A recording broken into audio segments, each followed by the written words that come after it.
بسم اللہ الرحمن الرحیم۔ السلام علیکم ورحمۃ اللہ وبرکاتہ۔ میں ہوں ناصر خان بابر اور آپ دیکھ رہے ہیں بابر ویلیج فوڈز۔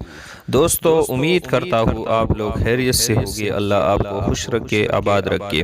دوستو، سردی میں مچھلی ہر کوئی پسند کرتا ہے، لیکن مچھلی کے طریقے الگ الگ ہوتے ہیں۔ آپ نے اس سے پہلے قیمے کھائے ہوگے، گوشت کا بھی کھایا ہوگا اور اسی طرح چکن کا بھی کھایا ہوگا، اور مچھلی کی بھی مختلف ریسیپی آپ نے کھائے ہوں گے، لیکن آج ہم نے بنائی ہے مچھلی سے قیمہ، اور وہ بھی بہت ہی زبردست اور بہت ہی آسان طریقے سے کہ ہر کوئی اپنے گھر میں بنا سکتا ہے، اپنے لیے، اپنے بچوں کے لیے بنانا بالکل بھی آسان ہے، اس میں کوئی بھی مشکل نہیں ہے۔ تو چلیے ویڈیو سٹارٹ کرتے ہیں۔ تو اس کے لیے ہم نے لی ہے مچھلی کا 3 پیس ہم نے لی ہے۔ تو سب سے پہلے ہم توے پر آئل ڈالیں گے اور اس پہ یہ مچھلی کے 3 پیس رکھیں گے۔ یہ بڑی والی مچھلی تھی تو اس کی پیس ہے۔ اگر آپ چھوٹے والی مچھلی لیں گے تو پھر اس میں کانٹے ہوگے، وہ الگ کرنا پھر مشکل ہوگا۔ تو سب سے پہلے اسے آئل میں تھوڑی دیر کے لیے تقریباً 4 سے 5 منٹ کے لیے فرائی کرنا ہے، تاکہ کانٹے نکالنے میں آسانی ہو جائے۔ آج ہم یہ قیمہ توے پر بنائیں گے، کیونکہ توے پر قیمہ بنانا بالکل ہی آسان بھی ہوتا ہے اور اس کا ذائقہ بھی بہت ہی زبردست ہوتا ہے۔ تو اس پہ ہم نے ایک ڈھکن رکھا، 4-5 منٹ بعد ہم نے اس سے ڈھکن ہٹایا تو ماشاءاللہ یہ تقریباً آدھی پک چکی ہے۔ تو اب اس سے کانٹے نکالنا بہت ہی آسان ہو جائے گا۔ تو اسے توے سے نکال کر ایک پلیٹ میں ڈالیں گے اور اسی طرح اس کے کانٹے نکالیں گے، لیکن یہ ابھی گرم ہے، اسے تھوڑا ٹھنڈا ہونے کے لیے رکھیں گے اور گھر میں لوگ اس سے کانٹے نکالیں گے، تب تک کے لیے ہم اس کے لیے تڑکا بنائیں گے۔ تو اس کے لیے تقریباً ایک پیاز کو ہم نے اچھی طرح باریک کاٹ لیا ہے۔ اس کو سب سے پہلے اس توے پر ڈالیں گے، ماشاءاللہ اس میں سنہرا کلر آ چکا ہے۔ تو اب اس میں 1 چمچ لہسن اور ادرک کا پیسٹ ڈالیں گے۔ تو جب یہ تھوڑی دیر کے لیے 1-2 منٹ کے لیے بھون جائے تو پھر اس میں ہم نے یہ ڈالا تقریباً 2 سے 3 ٹماٹر ہم اس میں ڈالیں گے۔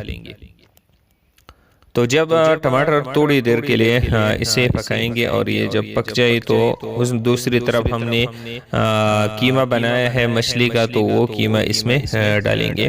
یہ ہاتھوں کے ذریعے سے ہم نے ایسے چھوٹے چھوٹے پیس میں کر دیا ہے، اسے چوری وغیرہ کے استعمال کی کوئی ضرورت نہیں ہوتی۔ ایک ہم نے لال مرچ، ہری مرچ اس میں ڈالی ہے کاٹ کے، اور آدھا چمچ اس میں نمک ڈالیں گے، اور 1/4 چمچ اس میں کالی مرچ ڈالیں گے، اور 1 چمچ اس میں ہم نے زیرہ ڈالا ہے، اور آدھا چمچ اس میں ہم ڈالیں گے اجوائن،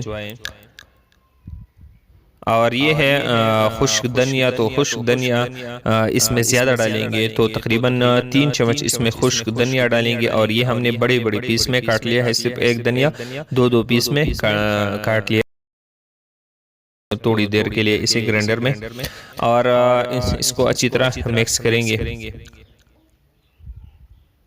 اور ابھی آئل تھوڑا کم لگ رہا ہے تو آئل اس میں ڈالیں گے، اور یہ ہلدی ہم بھول چکے ہیں تو ہلدی اس میں آدھا چمچ ڈالیں گے،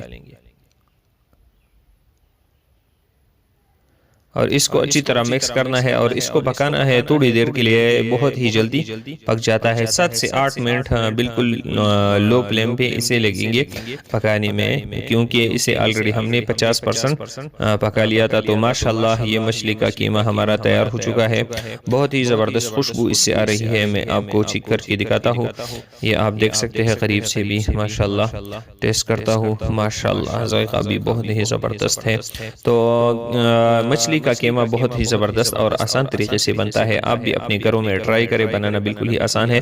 تو اگر آج کی ویڈیو آپ کو پسند آئی تو ویڈیو کو لائک کریں، چینل کو سبسکرائب کریں اور بیل آئیکن کو ضرور کلک کریں، تاکہ جب بھی ہم اسی طرح نئی ریسیپی اپلوڈ کریں تو سب سے پہلے نوٹیفیکیشن آپ تک پہنچ جائے۔ تو اس کے اوپر یہ ہرا دھنیا ڈالیں گے اور یہ لیمو اس کے اوپر رکھیں۔ اگلی ویڈیو کے لیے اجازت دیجیے، اللہ حافظ۔